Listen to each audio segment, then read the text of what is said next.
Okay जी, अस्सलाम वालेकुम। सो target आज का ये है कि ओ लेवल के एमसीक्यूज करने हैं और 4 चैप्टर्स के एमसीक्यूज करने हैं। हमें जो एमसीक्यूज करने हैं वो स्पेस फिजिक्स से रिलेटेड। स्पेस फिजिक्स में 2 टॉपिक्स हैं, कौन कौन से? Number 1 earth and the solar system, number 2 stars in the universe, right. तो इन 2 चैप्टर्स के एमसीक्यूज करने हैं। ये एमसीक्यूज हम पहले भी शायद प्रैक्टिस कर चुके हैं क्लास में already, but we don't have much sample size, we do not have a lot of MCQs to go for. There is just a couple of MCQs in the textbook as well. अगर मुझे time मिला तो मैं किसी दूसरे boards की book से निकाल के और आपको इसके MCQs करवा दूंगा before you go for the paper, ताकि चलो उसकी जितनी प्रैक्टिस हो सके। तो जैसे ये क्वेश्चन 1 है, ये एक MCQ है, ये आपकी टेक्स्ट बुक्स में सही है तो इसको कर लेंगे, और एक और MCQs है दूसरे चैप्टर में। तो यहाँ से स्टार्ट करते हैं। सबसे पहले स्पेस फिजिक्स के जो दोनों चैप्टर्स हैं उनके MCQs करते हैं। बहुत कम है, टोटल 7-8 हैं या 10 होंगे मिला के, बुक वाले मिला के। तो अब ये जो चैप्टर है ये है अर्थ और सोलर सिस्टम का, और इसका क्वेश्चन नंबर 1 जो है वो हम करना चाह रहे हैं। तो इस MCQ को आंसर करने की कोशिश करते हैं। पढ़ो और मुझे बताओ कि क्या आंसर होगा। कौन सा स्टेटमेंट इसमें से गलत है, इसको वो कह रहे हैं आप आइडेंटिफाई कर। रॉन्ग स्टेटमेंट को आइडेंटिफाई कर।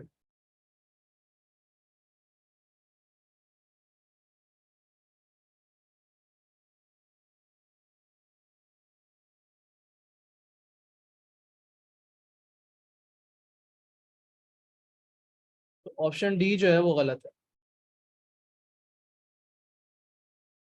राइट। अच्छा जी, इसके बाद आ जाते हैं आपके एक और MCQ पे, जो कि यहाँ पे क्वेश्चन नंबर 2 है। स्टार्स इन द यूनिवर्स वाला जो चैप्टर है उसका MCQ करना है, और ये वाला question. So which of the following provides evidence for the big bang? Big bang की निशानी कहाँ से आती है? Which is that phenomena that we observe in the universe, जिससे हमें पता चलता है कि बिग बैंग से हर चीज स्टार्ट हुई थी।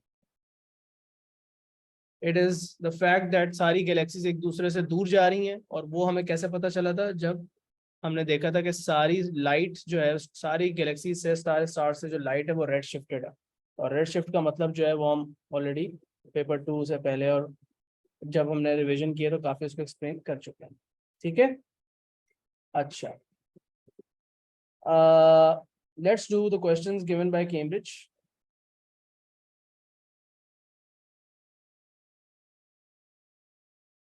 पेपर 1 के जो क्वेश्चंस हैं MCQs, इसको करते हैं। सो पहले 1 का आंसर देखें। Which row in the table correctly lists a galaxy, a planet and a star. इनमें से कौन सा ऑप्शन ठीक है? क्या सोलर सिस्टम गैलेक्सी है? No, it's just a solar system. These are just planets orbiting around a star, the sun. That's not a galaxy. Galaxy is a collection of billions of stars. और उसकी एक example जो हमारी Galaxy जिसमें हम रहते हैं उसका नाम है मिल्की वे। तो ये ऑप्शंस तो सही हैं इन दोनों में से। ये प्लैनेट्स के जो नाम है वो सारे ही सही, कोई सा भी हो सकता है इनमें से। मार्स और अर्थ दोनों प्लैनेट है। लेकिन जब वो स्टार की बात करते हैं तो definitely moon is not a star, moon is just a moon, right. और हर प्लैनेट के डिफरेंट मून हो सकते हैं। सन एक स्टार का नाम है। तो कौन सा ऑप्शन आपको पता चल रहा है इसमें? सारी जो है वो ठीक है, इस रो बी के अंदर सारे ऑप्शंस ठीक है, तो उसको हम सिलेक्ट कर लेते हैं। कॉमेट के बारे में बात हो रही है। कॉमेट के ऑर्बिट के अंदर हमने क्या पढ़ा हुआ है कि स्पीड उसकी कहाँ पे ज्यादा होती है और कहाँ पे स्पीड कम होती है, जब वो सन के करीब से गुजरता है या जब वो सन से दूर होता है। इस बात को रियलाइज करें और जवाब दें कि कहाँ पे कॉमेट की स्पीड सबसे ज्यादा होगी और कहाँ पे कॉमेट की स्पीड सबसे कम होगी। हमें पता है कि उसका ऑर्बिट जो बहुत ज्यादा इलिप्टिकल होता है, हाईली इलिप्टिकल ऑर्बिट होता है, and at point when it's at R it's very close to the sun, and then when it's at point P it's not even in the solar system, it's very far away from the sun. तो हमें पता है कि यहाँ पे वो slowest होता है और यहाँ पे वो फास्टेस्ट होता है। So which option is that? R and P, option D हमारे पास आया। ठीक है, इसकी रीजन सिर्फ ग्रेविटेशनल अट्रैक्शन है। इसकी रीजन जो है वो ग्रेविटेशनल अट्रैक्शन भी है, and you can also think of it in terms of energy. Good point. You can think of it in terms of energy. यहाँ पे इसकी gravitational potential energy ज़्यादा है because it's very far away from the sun. So इसकी यहाँ पे GPE ज़्यादा है, therefore kinetic energy कम है. यहाँ पे इसकी GPE कम है, इसलिए kinetic energy ज़्यादा है. ठीक है? Okay. Similar question, but this time about energy. Same question, same points, different names, but the question is about changes of energy. So again, think about कब उसकी speed increase हो रही है, कब उसकी speed decrease हो रही है. So जब वो x से y जा रहा है, यहाँ से यहाँ जाते हुए, उसकी speed बढ़ रही है या कम हो रही है? और फिर जब वो y से z जा रहा है, तो दोबारा से सोचो उसकी speed बढ़ रही है या कम हो रही है? यहाँ पे भी उसकी speed increase हो रही है, और यहाँ पे भी उसकी स्पीड इंक्रीज हो रही है. वजह यह है कि उसकी स्लोएस्ट स्पीड x पे होगी और फास्टेस्ट स्पीड y पे होगी. तो इसका मतलब है जब वो x से y जा रहा है तब भी उसकी जो है वो GPE ही KE में कन्वर्ट हो रही है, और जब वो y से z जा रहा है तब भी उसकी GPE ही KE में कन्वर्ट होगी. दोनों केसेस में GPE is converting into KE. Kinetic energy increase हो रही है, and that is why option A होना चाहिए. This is a question about asteroids. Read करो और फिर देखते हैं.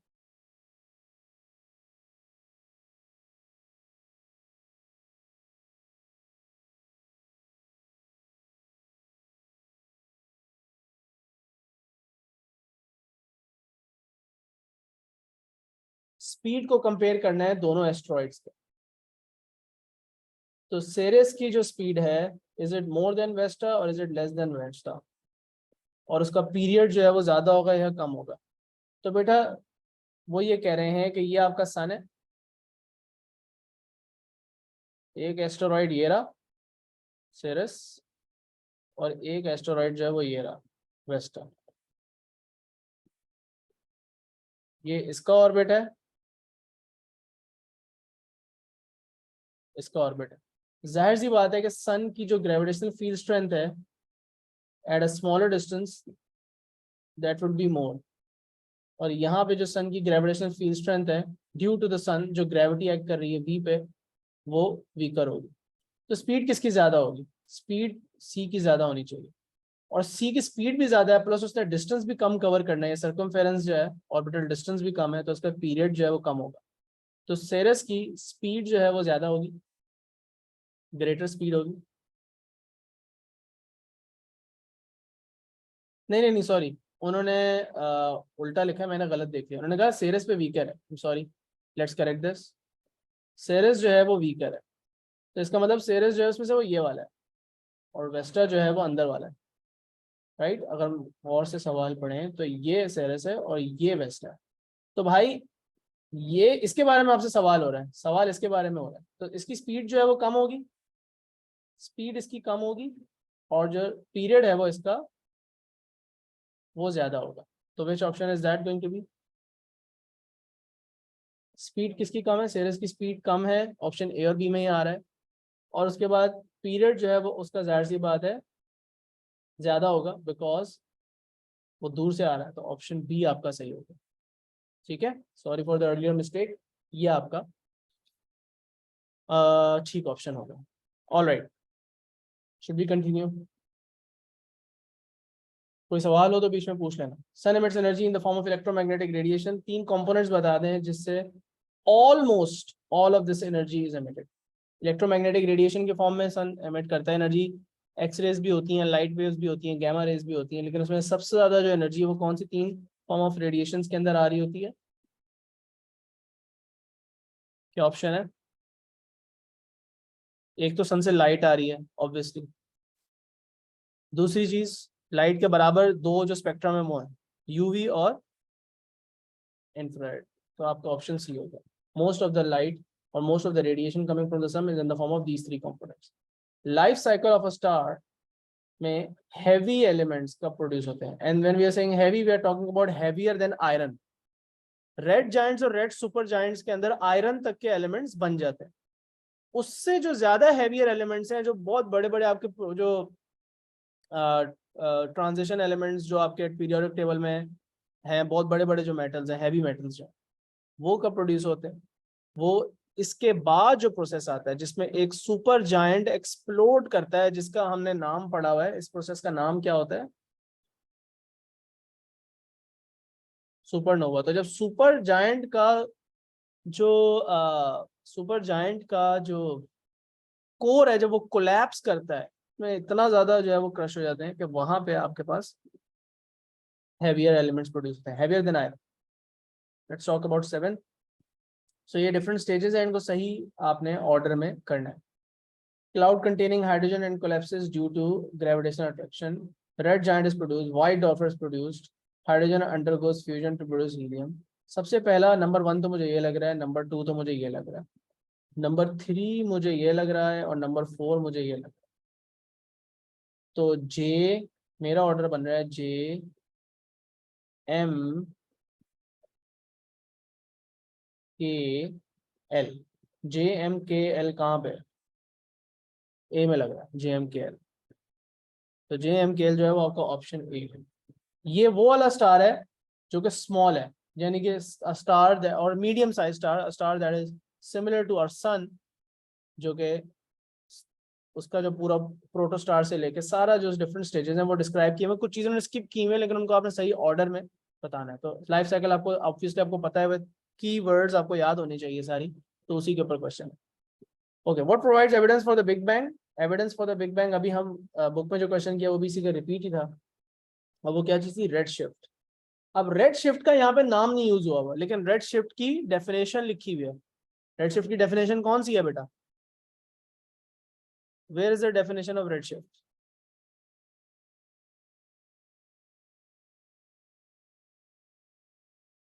रेड शिफ्ट की डेफिनेशन आपकी बी में लिखी हुई है, right? So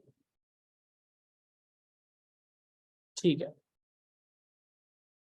we are done with all the questions.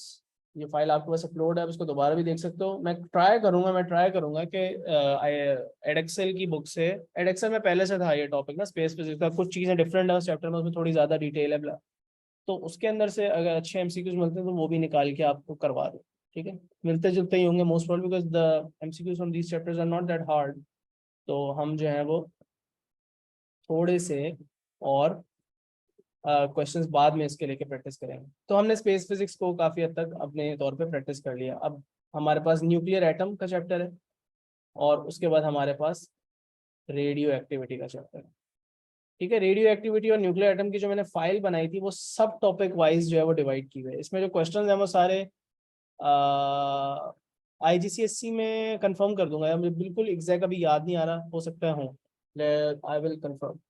अगर आप IGCSE खोलो तो उसका पेपर 2 खोलोगे। IGCSE का कौन सा पेपर? पेपर 2। अगर उसका उसके सिलेबस में है ये टॉपिक 0625 जो है वो, जैसे आपका कोड है ना 5054, IGCSE का कोड है 0625, तो 0625 का पेपर 4 जो है उसका सिलेबस गूगल से चेक कर लो, आई थिंक सेम ही है। अब उसमें जो थोड़े बहुत डिफरेंसेस थे वो भी खत्म हो गए, तो हम वहाँ से कुछ चीज़ें का स्पेस फिजिक्स में शायद चीज़ें ज़्यादा हैं तो वहाँ से हम देख लेंगे। एनीवेज, तो सब टॉपिक वाइज फाइल्स अरेंज्ड है। अब सब टॉपिक वाइज न्यूक्लियर एटम के अंदर 2 सब टॉपिक थे। एक सब टॉपिक तो ये था कि जो गोल्ड फॉइल वाला एक्सपेरिमेंट था, अल्फा पार्टिकल स्कैटरिंग एक्सपेरिमेंट, उससे रिलेटेड इसमें मैंने क्वेश्चंस डाले हुए। मैंने जो सैंपल साइज लिया था पास पेपर का वो 2016 से 2019 के बीच में, ये जो 4-5 साल बन रहे हैं उसके सारे सवाल डाले थे, ठीक है? और फिर उसको सब टॉपिक वाइज रीअरेंज कर दिया था। फिर आइसोटोप्स रिलेटेड क्वेश्चंस, आइसोटोप्स हो गए, और क्या है आपके पास क्या कहते हैं, जो न्यूक्लियर इक्वेशंस हैं, और जो प्रोटॉन नंबर और मास नंबर के जो क्वेश्चंस हैं, वो सारी चीज़ें, ठीक है? तो इनको जल्दी जल्दी करते हैं। और पहला सब टॉपिक जो है वो, ये जो पहले जो 2 सवाल हैं ये दोनों अल्फा पार्टिकल स्कैटरिंग एक्सपेरिमेंट के क्वेश्चन हैं। सो दोनों को करने से पहले जरा क्विकली वर्बली मैं रिवाइज करवा देता हूँ क्या होता है अल्फा पार्टिकल स्कैटरिंग एक्सपेरिमेंट में। आप बीम ऑफ अल्फा पार्टिकल लेते हो एक रेडियो एक्टिव सोर्स से, और उसको फायर करते हो at a gold foil which is very thin, and then you see के वो अल्फा पार्टिकल्स जो है वो स्कैटर कैसे होते हैं।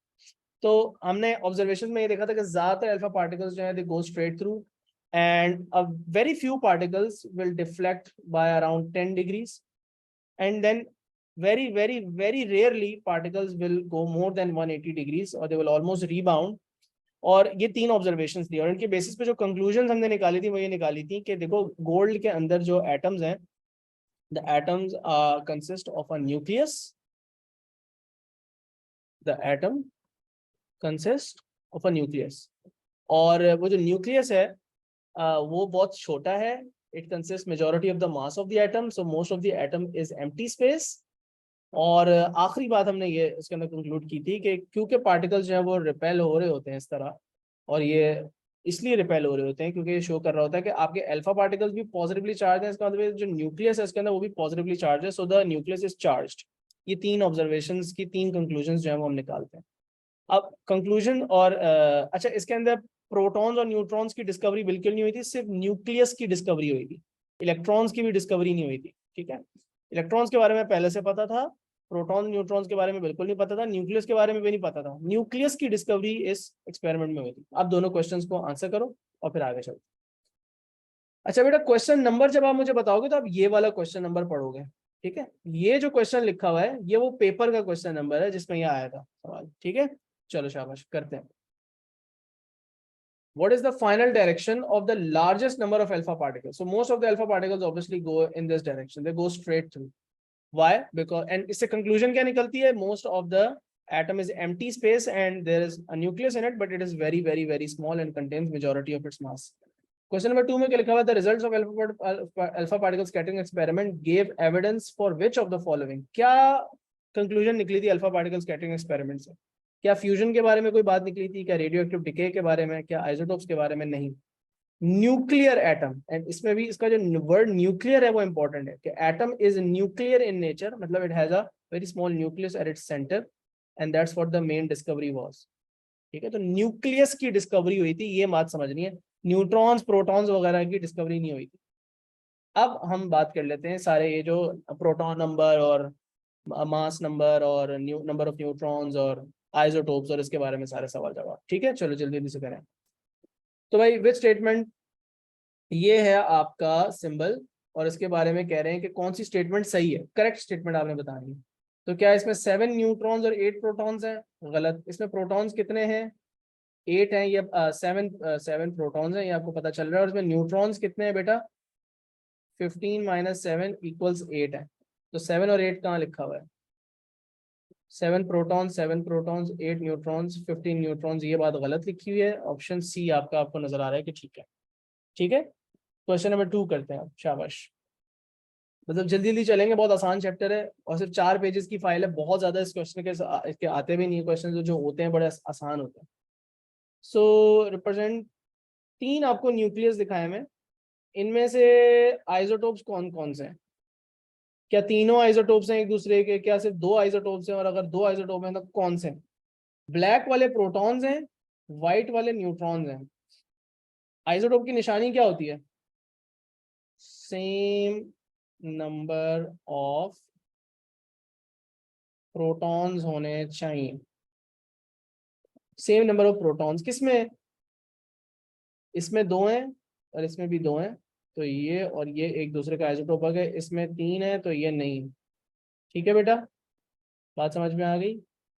और ये हो गया इसका मतलब P और R, which is option B. How many nucleons, nucleons का मतलब क्या होता है बेटा? जब वो पूछ रहे हैं how many nucleons in krypton isotope, तो पहले तो ये जवाब दे दो कि न्यूक्लियॉन्स का मतलब क्या होता है? वो सब एटॉमिक पार्टिकल्स जो न्यूक्लियस में होते हैं। और वो कौन कौन से होते हैं? प्रोटॉन्स भी होते हैं और न्यूट्रॉन्स भी होते हैं। तो जब यहाँ पे न्यूक्लियॉन्स की बात हो रही है तो प्रोटॉन्स प्लस न्यूट्रॉन्स दोनों की कंबाइंड बात हो रही है। तो कह रहे हैं जी कितने न्यूक्लियॉन्स हैं एक क्रिप्टॉन के एटम में? तो भाई इसका आंसर सीधा सीधा 84 है, क्योंकि ये आपका न्यूक्लियॉन नंबर या मास नंबर होगा। ठीक है, इसमें कोई कैलकुलेशन नहीं रिक्वायर्ड। अगर आपसे नंबर ऑफ न्यूट्रॉन्स पूछ रहे होते न्यूट्रॉन्स, तो आप 84 - 36 करते हैं। और अगर आपसे नंबर ऑफ प्रोटॉन्स पूछ रहे होते तो वो 36 होता है। अच्छा, तो ये पता नहीं कहाँ से आएगा। चलो करो करो करो, शाबाश।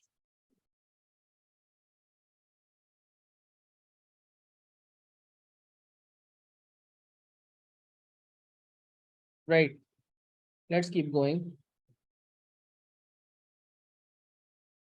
रेडियो एक्टिव न्यूक्लियस है यूरेनियम 230, इसका एक आइसोटोप होना चाहिए। तो भाई मेन निशानी आइसोटोप की मेन निशानी यही है कि नंबर ऑफ प्रोटॉन्स जो हैं वो उसके अंदर 92 है, तो उसमें भी 92 होने चाहिए, इसमें 92 है। बाकी चीजें मैं देख ही नहीं रहा, मैं सिर्फ ये देख रहा हूँ कि प्रोटॉन नंबर किसमें सेम है, तो इसमें सेम है, मैंने सी चूज कर दिया, खत्म हो गई बात। 5 पे आ जाए। Neutral atom of boron contains 5 electrons and 5 protons. Okay, 5 electrons 5 protons. Nucleon number of the atom is 11। Okay, mass number 11 है। How many neutrons are there in the atom? यार बोरॉन है, आई डोंट नो इसका symbol क्या होता है, B होता है या नहीं होता। इसका नीचे वाला नंबर होगा 5, ऊपर वाला नंबर होगा 11। नंबर ऑफ न्यूट्रॉन्स कैसे आएंगे? 11 माइनस 5 कितने हो जाएंगे? 6। तो आंसर हो गया 6। आसान क्वेश्चन है ना बहुत ज़्यादा, तो जल्दी जल्दी से प्रैक्टिस करेंगे, बहुत हलवा चैप्टर है इसलिए अगर इसको जल्दी निकालते हैं। फिर रेडियो एक्टिविटी के ऊपर सही जाके हमने जरा फोकस करना है सब टॉपिक वाइज। चलो, न्यूक्लियाइड नोटेशन इस तरह लिखी जाती है जिसमें जी जो होता है वो प्रोटॉन नंबर होता है और ए जो होता है वो मास नंबर या न्यूक्लियन नंबर होता है। न्यूट्रॉन्स का कैसे पता चलता है? ए माइनस जेड करके। तो ए माइनस जेड जो है वो ऑप्शन बी के अंदर है। ये आपका हो गया question. What number is always equal to proton number of a neutral atom? Proton number के बराबर क्या चीज होती है एक न्यूट्रल एटम में? न्यूट्रल के ऊपर फोकस करो। जरूरी तो नहीं ना कि न्यूट्रॉन्स और प्रोटॉन्स बराबर हो, कम ज्यादा भी हो सकते हैं, लेकिन न्यूट्रल होने के लिए नंबर ऑफ प्रोटॉन्स और नंबर ऑफ इलेक्ट्रॉन्स का बराबर होना जरूरी है, कि पॉजिटिव और नेगेटिव चार्ज का बराबर होना जरूरी है। तो जी नंबर ऑफ इलेक्ट्रॉन्स आपने ए चूज करना है, simple. How does a nucleus of isotope chlorine 37 differ, difference निकालना है, from a nucleus of isotope chlorine 35। अब जाहिर सी बात है आइसोटोप है तो इनके अंदर नंबर ऑफ प्रोटॉन्स तो सेम होंगे, नंबर ऑफ न्यूट्रॉन्स का डिफरेंस होगा। और डिफरेंस क्या है? आप देख सकते हो मास नंबर ये लिखा हुआ था, ये जो नंबर डैश के बाद लिखा होता है ये मास नंबर ही होता है। तो 35 और 37 में 2 का डिफरेंस है, उसमें 2 न्यूट्रॉन्स ज्यादा होंगे, it will have 2 more neutrons, ये की बात है। ठीक है, इलेक्ट्रॉन्स कम ज्यादा नहीं होंगे, इलेक्ट्रॉन्स बराबर ही होंगे, क्योंकि अगर लेट सपोज दोनों न्यूट्रल है तो फिर जितने प्रोटॉन्स होते हैं उतने न्यूट्रॉन्स भी होते हैं। ठीक है, अच्छा अगला सवाल करते हैं। ऊपर से कुछ वर्किंग हुई है, इसको मिटाना भूल गया मैं, but anyways. One nucleus of uranium isotope contains 238 nucleons, 146 उसमें से न्यूट्रॉन्स हैं। What is another isotope of uranium? जाहिर सी बात है कि आपको पहले नंबर ऑफ प्रोटॉन्स निकालने पड़ेंगे। नंबर ऑफ प्रोटॉन्स कैसे आए? न्यूक्लियॉन नंबर में से अगर मैं नंबर ऑफ न्यूट्रॉन्स निकाल दूं तो मेरे पास नंबर ऑफ प्रोटॉन्स आ जाएंगे। सो यूरेनियम के पास 92 प्रोटॉन है। अब निशानी ये है कि आपके पास जो बाकी के जो न्यूक्लियस हैं उनमें से आइसोटोप वही होगा जिसके अंदर नंबर ऑफ प्रोटॉन्स 92 ही हैं। तो 92 जो है, जब मैं इसमें से इसको माइनस करूंगा, न्यूक्लियन नंबर में से नंबर ऑफ न्यूट्रॉन्स को माइनस करूंगा, इसमें से इसको माइनस करूँ, इसमें से इसको माइनस करूँ, तो देखूंगा कि 92 आंसर किस में आ रहा है। 92 का आंसर इसमें आ रहा है, तो मेरा ऑप्शन ए हो जाना चाहिए, सिंपल।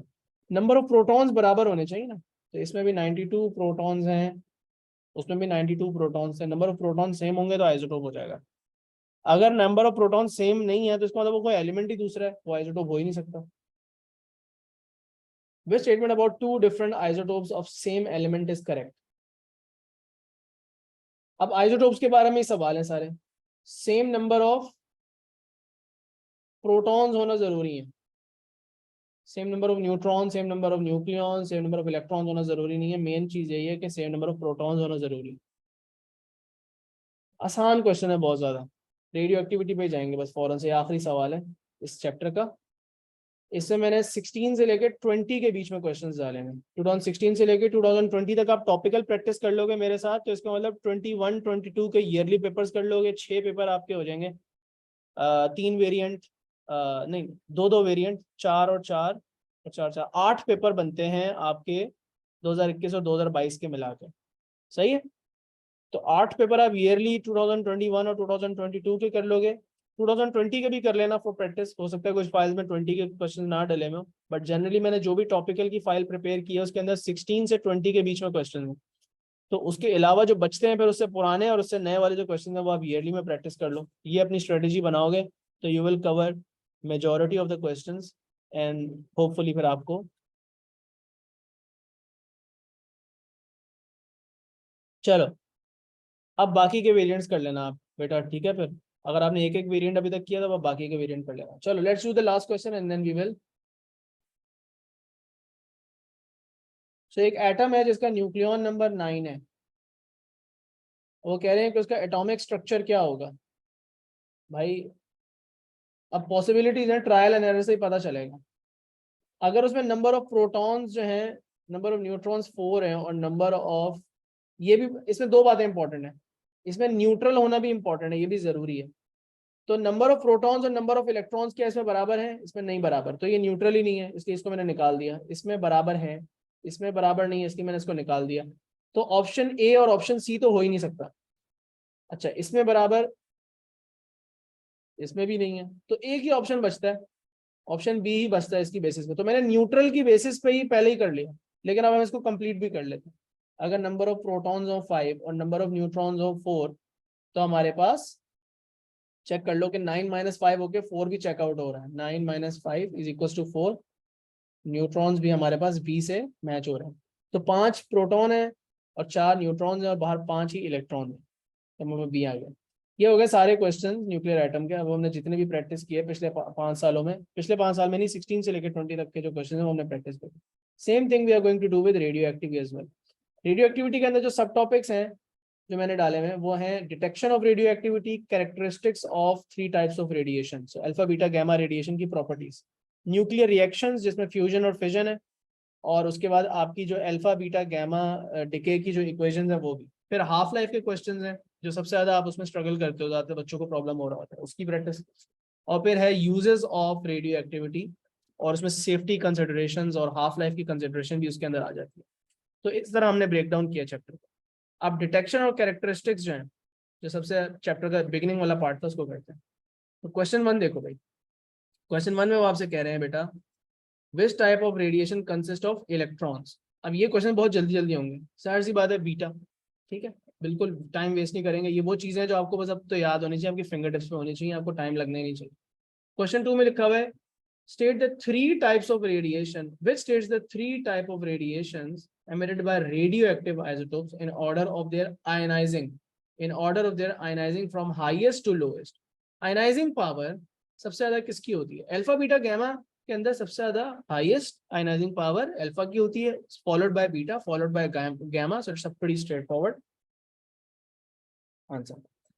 उसके बाद लिखा हुआ है कि इनमें से कौन सी रेडिएशन है जो वेव्स होती है, इलेक्ट्रोमैग्नेटिक वेव्स होती है ना, कौन सी वाली होती है, गैमा होती है। अल्फा क्या होता है, इट्स अ हीलियम न्यूक्लियस और consist of 2 protons and 2 neutrons. और बीटा क्या होता है, इलेक्ट्रॉन होता है। ये क्या होता है, वेव्स। तीनों की नेचर जो है वो आपको याद होनी चाहिए। चलेंगे आगे बात करेंगे। A proton has charge Q and mass M।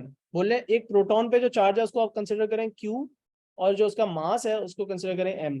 अब वो कह रहे हैं कि चार्ज और मास बता दें अल्फा पार्टिकल का। अब वैसे ही आपने याद किया हुआ है यार, 2Q और 4M आपने वैसे ही याद किया हुआ है, आपको पहले ही पता चलना चाहिए आंसर सी है। लेकिन चलो इसको लॉजिकली देख लेते हैं। अल्फा पार्टिकल में क्या होता है, अल्फा पार्टिकल में 2 प्रोटॉन होते हैं और 2 न्यूट्रॉन होते हैं।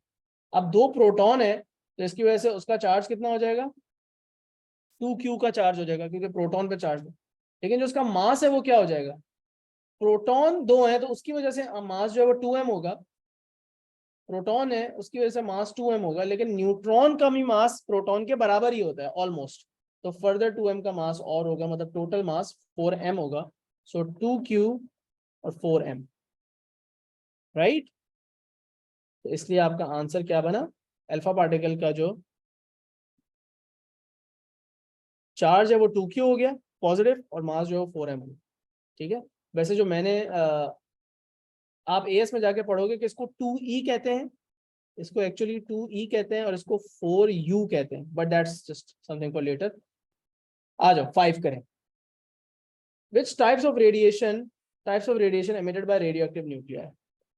इसमें आपने गलत आंसर को रिकॉग्नाइज करना है कि देखो बेटा microwaves, infrared, radio waves, microwaves, ultraviolet, ये सब जो है ना ये ऑप्शन आंसर्स नहीं है।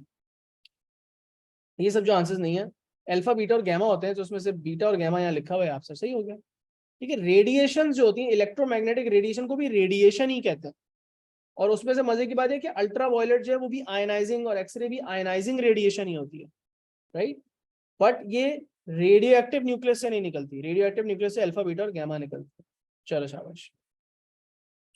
A beam consisting of alpha, beta and gamma rays passes through a magnetic field. आपने सही बात रिकॉग्नाइज करना।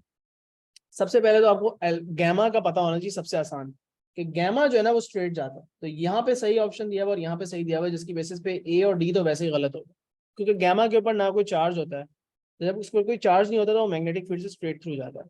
उसके बाद दूसरी बात ये याद रखनी है कि अब यहाँ पे इन्होंने ये नहीं बताया कि magnetic field into the page है या आउट ऑफ द पेज है, तो लेफ्ट हैंड रूल लगाने की टेंशन मत लो।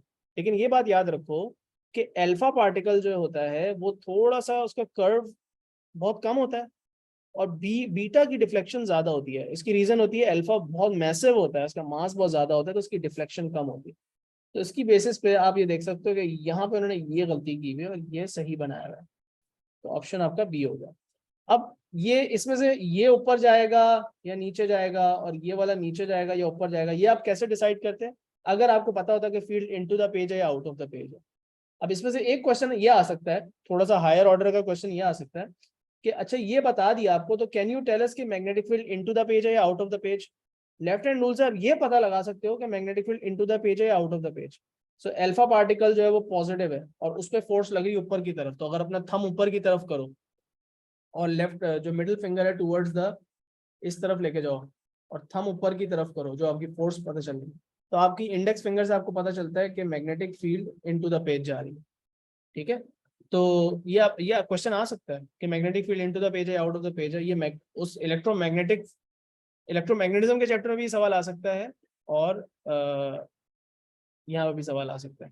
इस पे अपवर्ड्स क्यों जाएगी, सवाल ये नहीं बनता है। यहाँ पे सवाल ये बनता है कि इसमें ये अपवर्ड्स जा रहा है तो मैग्नेटिक फील्ड किस डायरेक्शन में हुई, क्योंकि उन्होंने मेंशन तो नहीं किया हुआ ना, मेंशन तो नहीं किया हुआ कि मैग्नेटिक फील्ड किस डायरेक्शन में। तो मैं खुद से तो नहीं बता सकता कि अल्फा पार्टिकल को ऊपर जाना चाहिए नीचे, लेकिन मुझे जब ये बता दिया कि अल्फा पार्टिकल ऊपर जा रहा है, अगर मुझे ये पता लग गया कि अल्फा पार्टिकल ऊपर जा रहा है, तो उसकी बेसिस पे अब मैं मैग्नेटिक फील्ड की डायरेक्शन निकाल सकता हूँ कि वो इनटू द पेज है। समझ रहे हो? और मैंने लेफ्ट हैंड रूल से निकाली है अभी। चलो आओ 7 करें, स्पीड पकड़ते हैं। ये 11 पेजेस की फाइल है टोटल, और इसमें से मैं हम 3rd पेज पे आ गए। ठीक है, जल्दी जल्दी से करेंगे, कंप्लीट करके इंशाल्लाह आज खत्म करेंगे class. So alpha radiation consists of helium nuclei, which basically is 2 protons and 2 neutrons। ठीक है, लेकिन हीलियम एटम और हीलियम न्यूक्लियस अगर दोनों लिखे हुए तो आप कौन सा चूज करोगे? Helium nucleus, don't forget helium nucleus है, हीलियम एटम नहीं होता। ठीक है, ये क्वेश्चन थोड़ा सा इंटरेस्टिंग है। रेडिएशन है, हमें नहीं पता कि रेडिएशन क्या है, और वो travels out of the page through a point X.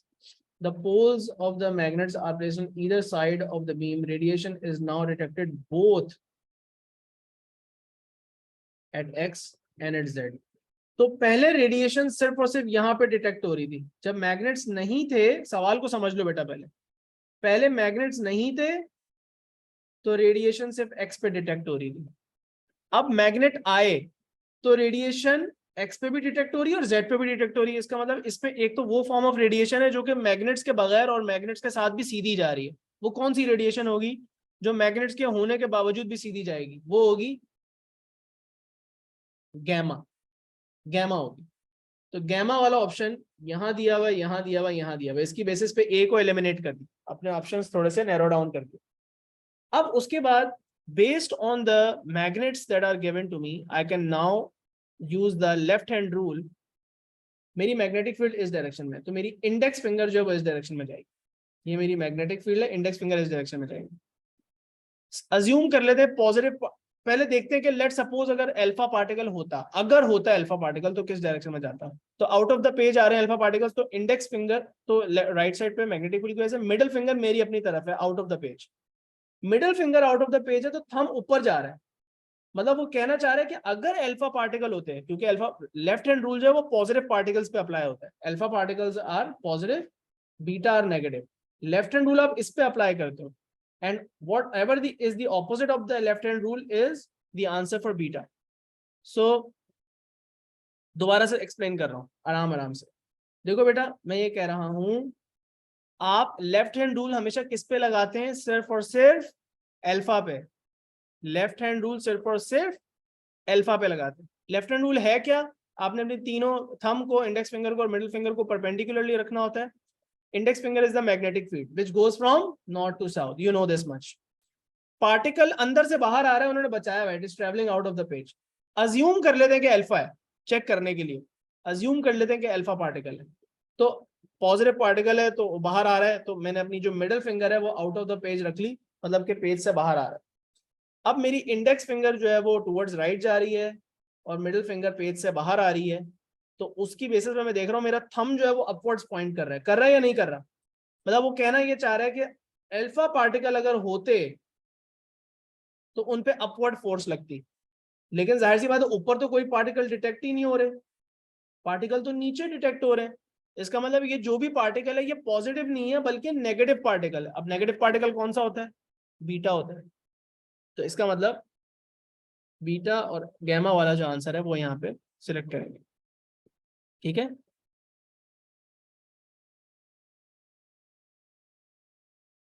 Sir alpha will always move out of the page, ये तो बेटा क्वेश्चन टू क्वेश्चन वेरी कर सकता है ना. अल्फा पार्टिकल टुवर्ड्स राइट जा रहा है, लेफ्ट जा रहा है, ये तो वो क्वेश्चन के ऊपर लिखेंगे. इन्होंने यहाँ क्वेश्चन में बोला कि भाई आउट ऑफ द पेज जा रहे हैं पार्टिकल्स.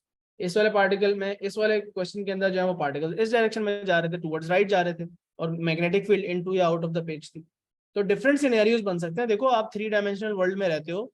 3 डायमेंशनल वर्ल्ड का मतलब होता है कि कोई भी चीज इन और आउट हो सकती है, कोई भी चीज लेफ्ट टू राइट हो सकती है, कोई भी चीज अप एंड डाउन हो सकती है. ये छह डायरेक्शंस होती है, up and down, left and right, into the page, out of the page. अब वो पार्टिकल जो है वो किस डायरेक्शन में जा रहा है, तो इतनी इंफॉर्मेशन आपको देंगे, दो चीजें आपको पता होंगी, तीसरी चीज आप निकाल सकोगे. मैग्नेटिक फील्ड आपको दी हुई है, पार्टिकल की डायरेक्शन आपको दी हुई है, तो तीसरी चीज अब आपने निकालनी है कि फोर्स किस डायरेक्शन में लगेगी. अगर फोर्स की डायरेक्शन दी हुई है और मैग्नेटिक फील्ड की डायरेक्शन दी हुई है तो बताना है पार्टिकल किस डायरेक्शन में जा रहा है, और अगर पार्टिकल की डायरेक्शन दी हुई है और फोर्स की डायरेक्शन दी हुई है तो मैग्नेटिक फील्ड की डायरेक्शन पूछ सकते हैं. ठीक है. चलो अब हम न्यूक्लियर रिएक्शंस की बात करेंगे. रिएक्शंस के अंदर हमने इक्वेशंस को कंप्लीट करना होता है, और जो अननोन प्रोटॉन्स और न्यूट्रॉन नंबर उनको बताना होता है, प्लस फिजन और फ्यूजन के बारे में जो सवाल है वो कर रहे हैं. तो इसमें रिएक्शंस जो है वो बेसिकली इसमें अल्फा बीटा गैमा डिके की इक्वेशंस भी आएंगे और फिजन और फ्यूजन रिलेटेड सवाल जवाब जो है वो भी हम करेंगे. ठीक है. ओके चलो. Which nucleus is produced when americium 241 emits an alpha particle? जी, अल्फा पार्टिकल की जनरल इक्वेशन जल्दी से लिख लेते हैं. एक आपके पास न्यूक्लियस एक्स है, जब वो अल्फा पार्टिकल एमिट करता है तो जो न्यूक्लियस वाई बनता है उसके रिजल्ट में, उसके अंदर proton number decreases by 2 and mass number decreases by 4. तो मेरा 95 माइनस 2 करने से 93 आना चाहिए, जो कि इसमें है और इसमें है. ठीक है. तो सी, और सॉरी, बी और डी तो वैसे एलिमिनेट हो गए. उसके बाद 241 में से 4 माइनस करता हूं तो 237 आता है, जो कि इसमें है. तो ए आंसर होगा.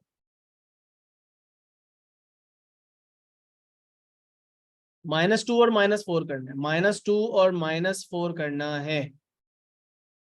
ऊपर वाले नंबर में से -4, नीचे वाले नंबर में से -2.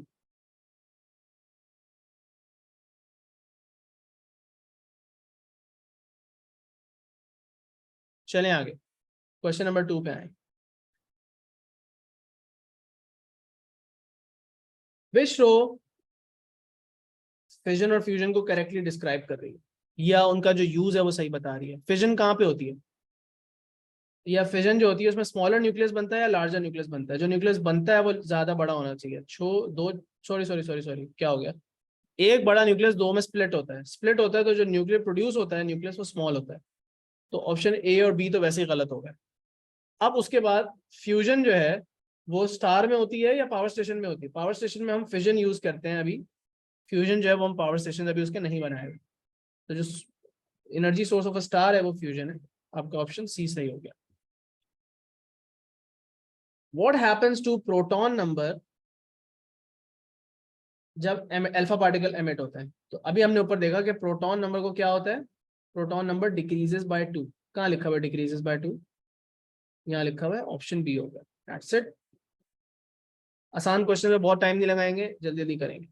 यूरेनियम जो है 238 वाला, वो डिके कर रहा है और थोरियम बना रहा है और अल्फा पार्टिकल एमिट हो रहा है। तो कह रहे हैं कि रिजल्टिंग न्यूक्लियस क्या होना चाहिए। भाई दोबारा से वही बात, यूरेनियम 238, देखो हमेशा इक्वेशन लिखने की आदत डालोगे ना तो बहुत पक्के हो जाओगे।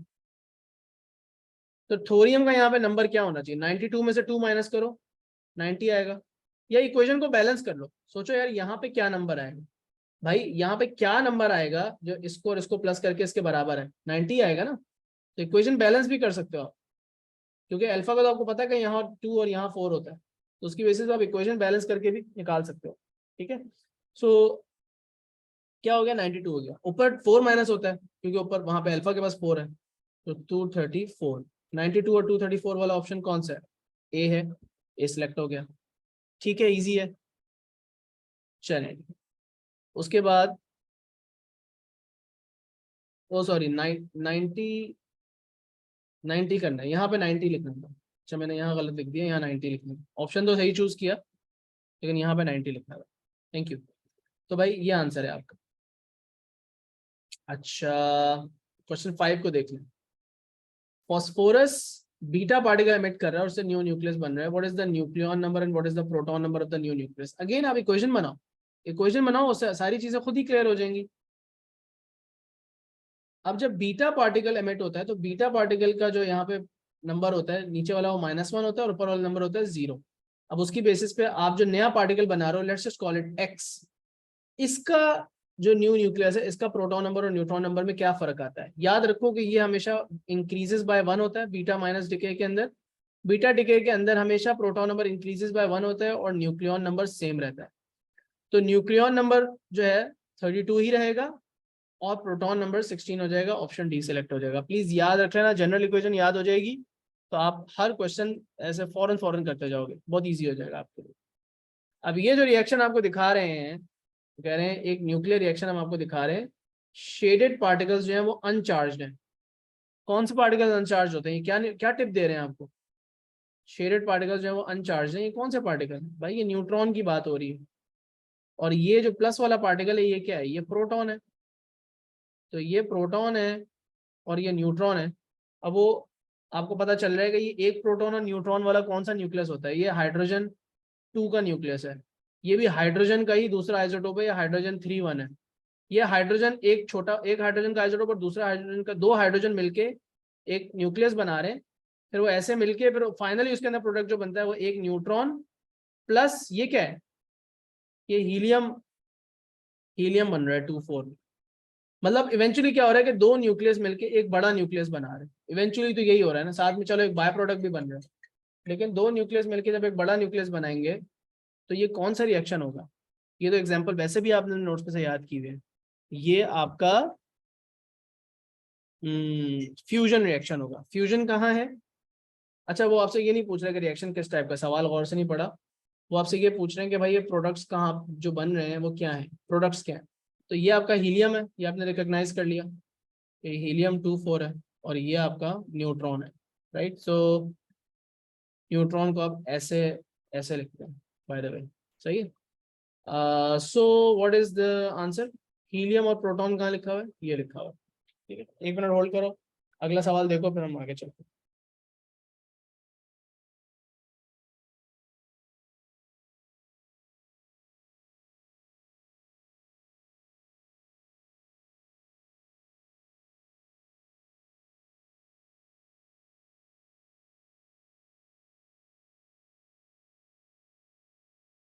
ओके बॉस, नेक्स्ट क्वेश्चन पे चलेंगे।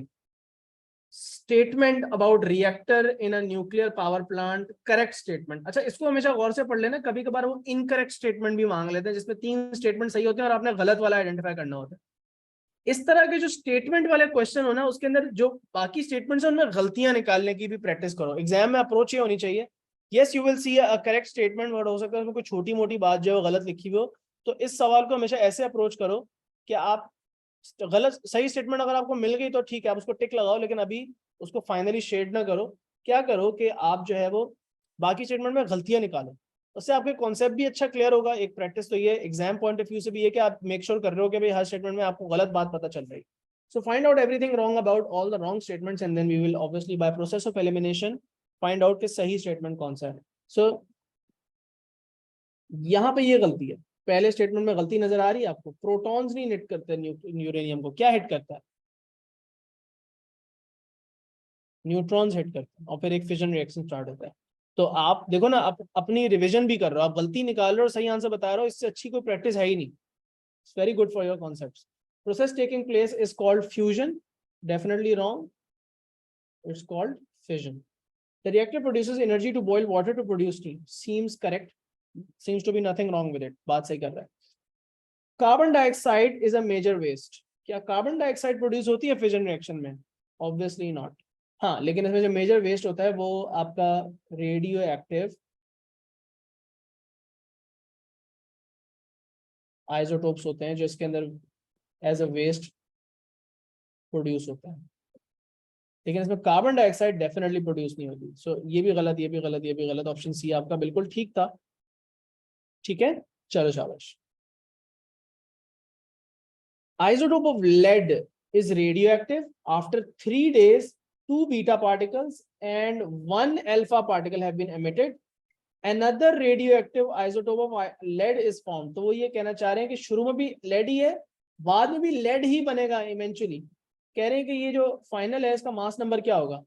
बेस्ट प्रैक्टिस यही है कि आप इक्वेशन बना लो, 3 इक्वेशन बना लो, 3 इक्वेशन नहीं तो 2 एटलीस्ट इक्वेशन बना लो, या फिर एक इक्वेशन ही बना लो बेशक, लेकिन उसके अंदर सारी चीजें फिर आप करेक्ट रखो। जैसे कि आप कहोगे यार ये लेड है, एक तरीका इसको करने का ये है, मुश्किल तरीका ये है कि लेड को आपने लिखा शुरू में, यहाँ पे 212 है, यहाँ पे 82 है, और आपने बोला यार अच्छा एक बीटा डिके हो रहा है, एक बीटा डिके हो रहा है, तो यहाँ पे क्या बनेगा? Let's just call it whatever x बन रहा है या जो भी है। और आपने कहा यार इसमें तो ये 83 हो जाएगा और ये 212 ही रहेगा। फिर आप बोलोगे अच्छा अब ये जो x है इसमें से दोबारा बीटा डिके हो रहा है, 2 बीटा डिके हो रहे थे ना, तो अब जो प्रोडक्ट बनेगा let's just call it y, और इसके अंदर जो है वो ये तो सेम ही रहेगा, ये हो जाएगा 84। फिर आप बोलोगे अच्छा अब y जो है उसमें से क्या हो रहा है? अल्फा डिके हो रहा है।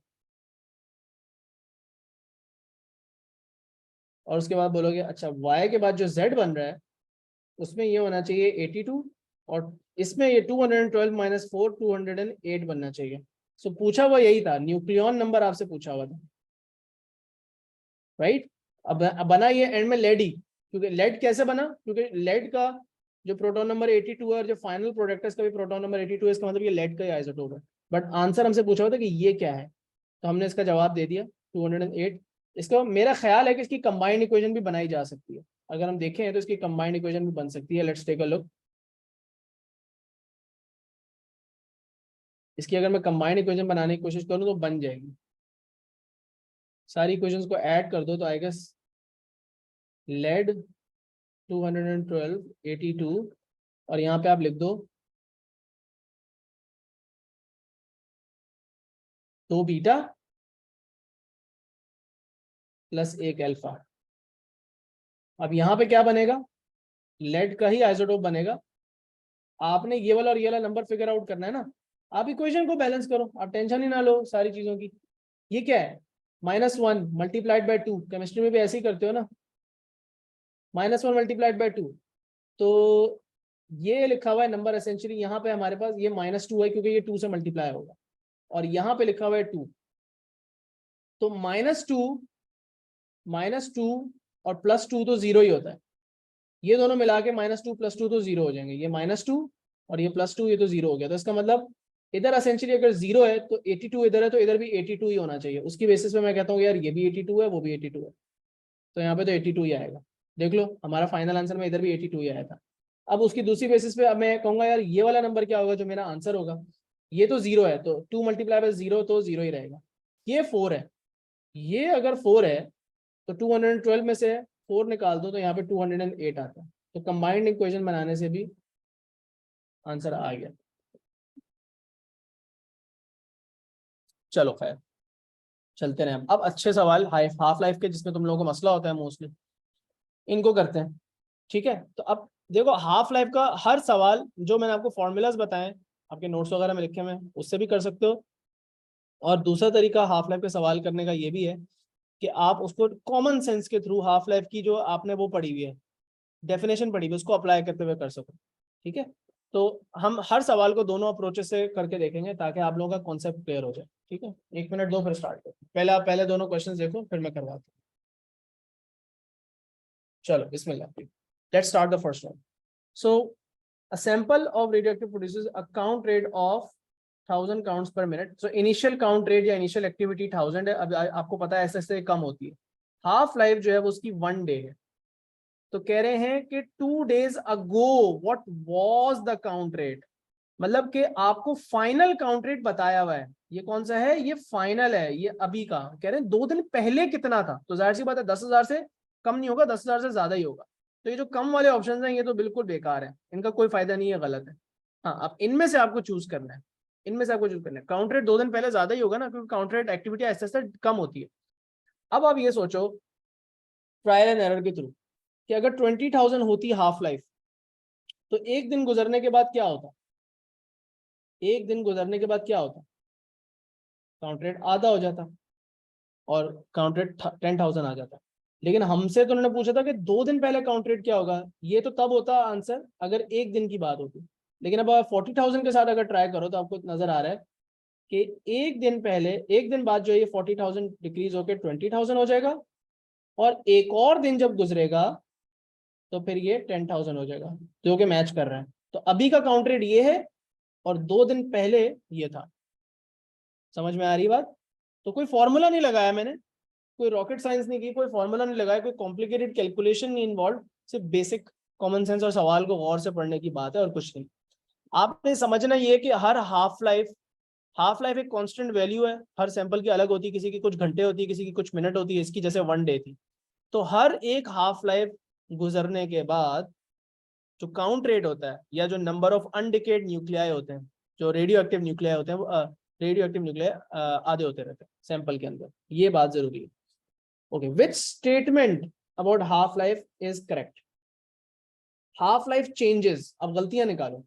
यहाँ लिखा हुआ है half life changes, half life change नहीं होती। मिस्टेक्स जो है वो पिंक में हाईलाइट करो। Half life is the time it takes for the nucleon number to half. Nucleon number half नहीं होता बेटा, न्यूक्लियन नंबर हाफ नहीं होता, नंबर ऑफ न्यूक्लियाई हाफ होते हैं। न्यूक्लियन नंबर तो उस न्यूक्लियस की एक प्रॉपर्टी है, तो ये गलत बात लिखी है। Half life is the time it takes for the number of nuclei to decrease to zero. तो गलती ये है, decrease to zero. To half लिखा होता तो ये सही होता। समझ में आ रही? Half life is the time it takes for the number of nuclei to decrease by half. तो ये बातें बिल्कुल सही है, number of nuclei decrease by half, या फिर count rate to decrease by half. यहाँ पे काउंट रेट भी लिखा हो सकता था, यहाँ पे एक्टिविटी भी लिखा हो सकता था। This is the correct definition, this is the exact definition of half life. ठीक है, चलो शाबाश। Reactive isotope of hydrogen has a half life of 12 years. The sample contains 40 million atoms. How many atoms after 24 years? अब एक सवाल को करने का तरीका है बिल्कुल विदाउट एनी फॉर्मूला। 40 मिलियन, अब देखो मैं क्या करता हूं, मैं यही हमेशा काम करता हूं। 40 मिलियन शुरू में है, हाफ लाइफ कितनी है 12 साल, 12 इयर्स के बाद कितनी हो जाएगी बेटा हाफ सैंपल के अंदर, कितने रह जाएंगे? 20 मिलियन रह जाएंगे।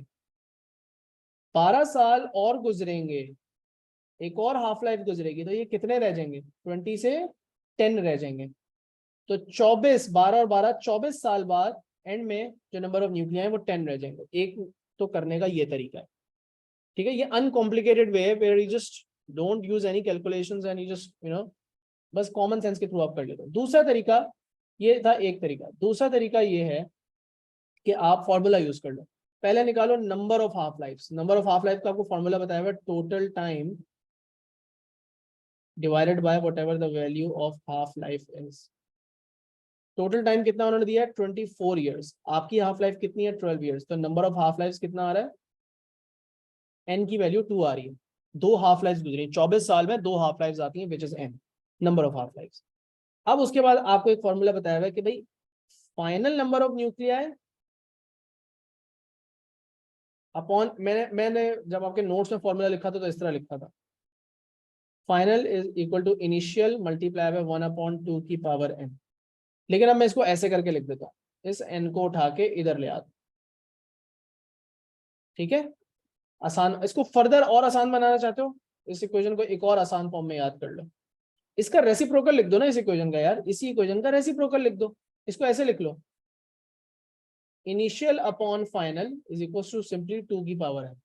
अब और आसान हो गया, अब यहाँ पे ये और ज्यादा आसान हो गया, ऐसे भी कर सकते हैं, तो आपकी मर्जी है, आपने जैसे करना है। अब इस वक्त मुझे फाइनल ढूंढना था, तो मैं इस इक्वेशन के अंदर इसको सब्जेक्ट बना लूँ, इसको सब्जेक्ट बना लूंगा, इसको वहां जाके मल्टीप्लाई कर दूंगा। So this is the equation that I am going to use, जो ब्लू में लिखी हुई है, और मैंने n को निकालना है, तो बोलूंगा यार 1/2 की पावर 2, याद है 2 की पावर 2 कैसे आई थी, ये n आया था 2, ये n की वैल्यू आई, यहाँ पे 2 डाल दिया, तो ये 1/4 हो जाएगा ऑब्वियसली। इसको मल्टीप्लाई करना है n नॉट से, n नॉट क्या था, ये चीज इनिशियल, और जो फाइनल नंबर ऑफ एटम्स मैंने निकालने हैं वो n है, तो यहाँ पे n नॉट आगे मल्टीप्लाई होगा जो कि 40 मिलियन था। तो भाई 1/4 इंटू 40 क्या होता है, 10 होता है ना, तो 10 मेरा आंसर हो गया, ऑलरेडी हमने सेलेक्ट किया हुआ है। अब ये वो तरीका है जो हो सकता है किसी को ये आसान लगे, किसी को वो आसान लगे, मैं आपको दोनों मेथड्स बता रहा हूँ, जो कंफर्टेबल लगे उससे करो, ठीक है। ओ लेवल के लेवल पे सवाल इतने आसान होते हैं कि आपको यूजुअली ये वाला मेथड जो है इससे जल्दी आंसर निकलता है, कैलकुलेशन जो है ना वो जरा आसान होती है, it can be done in your head, so this is a quicker way to do it as you saw. जब आप एएस में जाओगे उसमें तो ये हाफ लाइफ के क्वेश्चन नहीं होंगे, ए2 में होंगे, और उसके अंदर तो आप करते ही सारा इक्वेशंस के थ्रू, और आप साइंटिफिक कैलकुलेटर और लॉग्स और एक्सपोनेंशियल इक्वेशंस अप्लाई कर रहे हो, तो जो आप लोग अभी एड मैथ्स में पढ़ते हो। Anyways, carbon 14 is a natural radioactive isotope of carbon and is present in all living things। देखो, जो ये सवाल कर रहा है उसको पता होना चाहिए कि ये सवाल किस बारे में, कार्बन डेटिंग के बारे में, बट एसेंशियली हाफ लाइफ की कैलकुलेशन नहीं। It has a half life of 5700 years। How old is a bone, how old is a bone, so आपसे क्या पूछ रहे हैं, टाइम पूछ रहे हैं, टोटल टाइम। जब एज पूछ रहे हैं बोन की तो आपसे टोटल टाइम पूछा जा रहा है। that has only 1/4 of the natural proportion of carbon 14।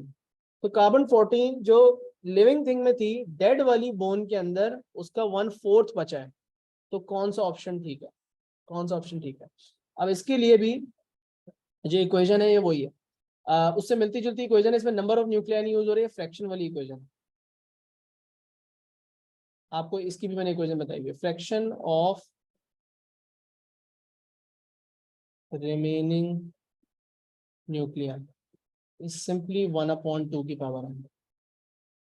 जो रिमेनिंग फ्रैक्शन है वो 1/2 की पावर n से आती है, ठीक है। तो वो कह रहे हैं कि जो फ्रैक्शन है वो क्या है, फ्रैक्शन की उन्होंने दी हुई है, फ्रैक्शन रिमेनिंग न्यूक्लियाई की फ्रैक्शन उन्होंने दी हुई है 1/4, तो यहाँ पे लिख दो 1/4 और यहाँ पे लिख दो 1/2 की पावर n।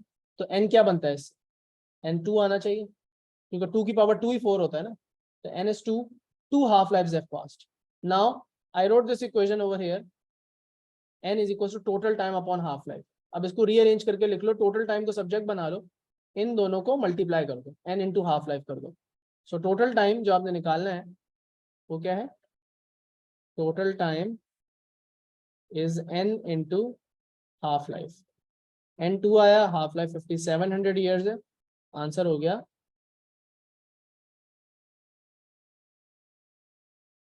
ये वाला। अब देखो, इसको अगेन मेंटली आप कर सकते हो, आपने हाफ लाइफ की डेफिनेशन पढ़ी है कि एक हाफ लाइफ के बाद, आपने क्या डेफिनेशन पढ़ी हाफ लाइफ की, कि एक हाफ लाइफ के बाद फ्रैक्शन आधी हो जाती है, 1/2 हो जाती है, 2 हाफ लाइफ के बाद क्या हो जाती है, 1/4 हो जाती है, 3 हाफ लाइफ के बाद क्या हो जाती है, 1/, कौन बताएगा। अगर एक हाफ लाइफ गुजरने के बाद फ्रैक्शन हो जाती है 1/4 1/2, दूसरी हाफ लाइफ के बाद रह जाती है 1/4, तो तीसरी के बाद क्या हो जाएगी 1/8, चौथी के बाद 1/, 16। अब ये चल कैसे रही है, इसकी जो सीरीज बन रही है 1/2, 1/4, 1/8, 1/16, 1/32, ये क्या है? ये 1/2 की पावर n ही तो है, ये n पावर की गेम यही तो है सारी, नंबर ऑफ हाफ लाइफ। ये 1 होगा तो ये आंसर आएगा, ये 2 होगी तो ये आंसर आएगा, ये 3 होगी तो ये आंसर आएगा, ये 5 होगी तो ये आंसर आएगा। इस तरह चल रहा है, ठीक है बेटा। चलो शाबाश, जल्दी जल्दी करें। A freshly made sample of radioactive material, freshly sample है मतलब इनिशियल काउंट रेट 8000 है, 20 दिन गुजर गए, अब काउंट रेट है 500, तो क्या होगा? अब फॉर्मूला से करना चाहो फॉर्मूला से करो, नहीं फॉर्मूले से करना दूसरे तरीके से कर लो, मैं दोनों तरीकों से कर सकता हूँ। देखो अगर मैं इसको बिल्कुल मेंटली करूँ तो मैं बोले यार 8000 जो है, एक हाफ लाइफ गुजर गई, ये कितना हो जाएगा? 4000। दो हाफ लाइफ गुजर जाएंगी, ये हो जाएगा 2000। तीन गुजर जाएंगी, कितना हो जाएगा? 1000। चार हाफ लाइफ गुजर जाएंगी, ये हो जाएगा 500। कितनी हाफ लाइफ गुजरी? चार हाफ लाइफ गुजरी। कितने एरोज बनाए मैंने? 1 2 3 4, चार हाफ लाइफ गुजरी। n इज इक्वल्स टू 4 है, मुझे यहां से पता चल गया n is equals to 4। n को निकालने का दूसरा तरीका क्या था? दूसरा तरीका था फॉर्मूला। फॉर्मूला क्या अच्छा खैर, n इज इक्वल्स टू 4 है, पहले आंसर निकाल लेते हैं। आपको पता है कि ये जो फॉर्मूला अभी हमने यहाँ पे लिखा था, इसी को रीअरेंज करो, इसमें हाफ लाइफ को सब्जेक्ट बना दो। So half life will be total time upon n, ऐसे ही होगा ना? Half life will be total time, जो कि 20 दिन है, अपॉन n। तो 20 दिन में से 20 दिन में चार हाफ लाइफ फिट हो रही है, तो एक हाफ लाइफ 5 डे की होगी। तो 20 योर आंसर, राइट। अब ये जो रेड वाला पार्ट है, n मैंने नंबर ऑफ एरोस काउंट करके निकाला, लेकिन रेड वाला जो पार्ट है इसको फॉर्मूला के थ्रू कैसे करते हैं? यही रेड वाला पार्ट, इसको फॉर्मूला के थ्रू कैसे करते हैं? यहाँ पे मैं इसका ऑल्टरनेटिव मेथड बता देता हूँ। ऑल्टरनेटिव मेथड ये होता कि मैं फॉर्मूला लिखता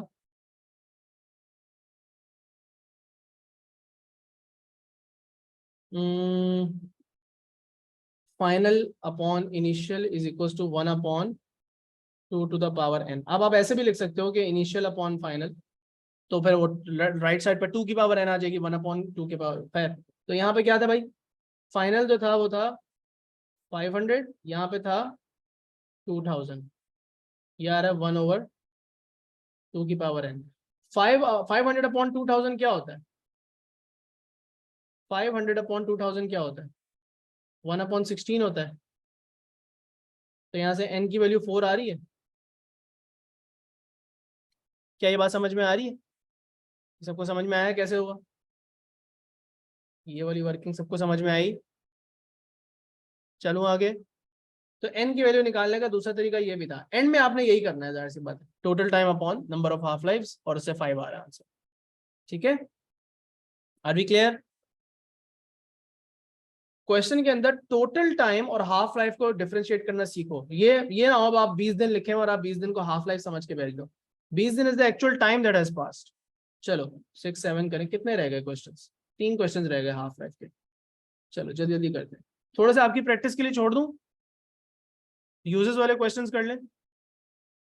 आई थिंक थोड़ा सा आपकी प्रैक्टिस के लिए छोड़ देता हूँ, हम यूजेस वाले क्वेश्चंस कर लेते हैं, बिकॉज टाइम थोड़ा सा ज्यादा हो गया, तो हम थोड़ा सा आपकी प्रैक्टिस के लिए छोड़ रहे हैं क्वेश्चंस। ठीक है, चलो।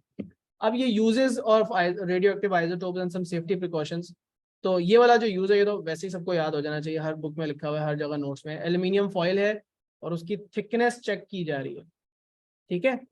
यहाँ पे आइसोटोप है और यहाँ पे डिटेक्टर लगा हुआ है, इसमें से पार्टिकल्स पास करते हैं, रेडिएशन पास करती है।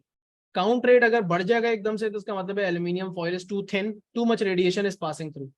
अगर काउंट रेट यहाँ पे ड्रॉप करता है तो इसका मतलब है कि aluminium is too thick and the radiation that is passing through is much less. So सारी कहानी ये है कि काउंट रेट जो है वो कंसिस्टेंट रहना चाहिए। अगर काउंट रेट में फ्लक्चुएशन आती है बहुत ज्यादा, तो इसका मतलब है कि एल्यूमिनियम की जो थिकनेस है वो ऊपर नीचे हो रही है। तो कह रहे हैं इसमें कौन सी सोर्स बेस्ट है यूज करने के लिए? कौन सी सोर्स बेस्ट है? देखो बेटा, गैमा को ना एल्यूमिनियम फॉइल की छोटी मोटी थिकनेस की चेंजेस से कोई फर्क नहीं पड़ेगा, गैमा को कोई खास फर्क नहीं पड़ेगा। बीटा को फर्क पड़ेगा, क्योंकि बीटा जो है वो एल्यूमिनियम में एब्जॉर्ब होता है अगर एल्यूमिनियम की कुछ की शीट हो, लेकिन वो थिकनेस कम ज्यादा करने से ज्यादा बीटा या कम बीटा एब्जॉर्ब हो सकता है। So it has to be beta. एक इसी तरह का क्वेश्चन आता है जिसमें एल्यूमिनियम फॉइल के बजाय रबर की थिकनेस चेक कर रहे होते हैं, ठीक है, तो उसमें भी बीटा ही यूज हो रहा होता है। अच्छा, अब दूसरी चीज हाफ लाइफ के बारे में सोचो कि हाफ लाइफ ज्यादा होनी चाहिए या कम होनी चाहिए। हमेशा याद रखो मेडिकल यूजेस में हाफ लाइफ जो है वो,